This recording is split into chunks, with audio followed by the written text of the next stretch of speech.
পনিরের এই রেসিপিটি তোমরা আমিষ নিরামিষ যে কোনো দিনে বানিয়ে নিতে পারো খুবই সহজে ঘরে থাকা সামান্য কিছু উপকরণ দিয়ে। প্রথমেই এখানে আমি বাজার থেকে কেনা পনির ব্যবহার করছি, সেটা কিউব করে কেটে নিয়ে কড়াইয়ের মধ্যে অল্প একটু তেল দিয়ে কড়াইটা খুব ভালো করে গরম করে নিয়ে পনিরটা একটু লাল লাল করে ভেজে তুলে নিলাম। কড়াইটা খুব ভালো করে গরম করলে কড়াইয়ের গায়েতে পনিরগুলো লেগে যাবে না। এরপর ওই কড়াইতে আরও বেশ কিছুটা সরষের তেল দিয়ে দিলাম 1 চামচ পেঁয়াজ বাটা আর ঝাল বুঝে কাঁচা লঙ্কা বাটা। তোমরা এখানে গুঁড়ো লঙ্কাও ব্যবহার করতে পারো। ঝালটা আমি অল্পই দিয়েছি, তোমরা তোমাদের যতটা পছন্দ করো ঝাল খেতে ততটাই দেবে। তারপর দিলাম ছোটো চামচের 1/2 চামচ হলুদের গুঁড়ো। মশলাটা একটু ভাজা ভাজা করে নিলাম হলুদের কাঁচা গন্ধ যাওয়া পর্যন্ত। তারপর আরও অল্প একটু জল দিয়ে মশলাটা কষিয়ে নিচ্ছি স্বাদ অনুযায়ী লবণ, 1/2 চামচ লবণ দিলাম এখানে।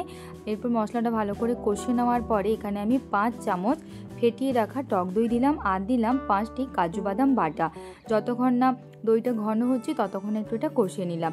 এরপর এখানে কিছুটা মটর আমি সেদ্ধ করে রেখেছিলাম সেটা দিলাম এবং এই ভেজে রাখা পনির দিয়েও আবার ভালো করে মিক্স করে নিচ্ছি। এরপর দিলাম সামান্য একটু কাসুরি মেথি। এই ছাড়া তোমরা এখানে ধনে পাতা ইউজ করতে পারো। কাসুরি মেথি দিয়ে আবারও মশলাটা একটু কষিয়ে নিলাম, দিলাম পরিমাণ মতো জল। আর এই দেখো এইদিকে কারেন্টটাও চলে গেল। দিলাম 1/4 চামচ চিনি। এই রান্নাতে লবণ মিষ্টির ব্যালেন্সটা কিন্তু ঠিকঠাক হতে হবে, তবেই খেতে ভালো লাগবে। রান্নাটা আমার কমপ্লিট হয়ে গেছে, এখন একটা প্লেটের মধ্যে সার্ভ করে নিচ্ছি। ভালো লাগলে অবশ্যই এভাবে একবার বানিয়ে দেখতে পারো।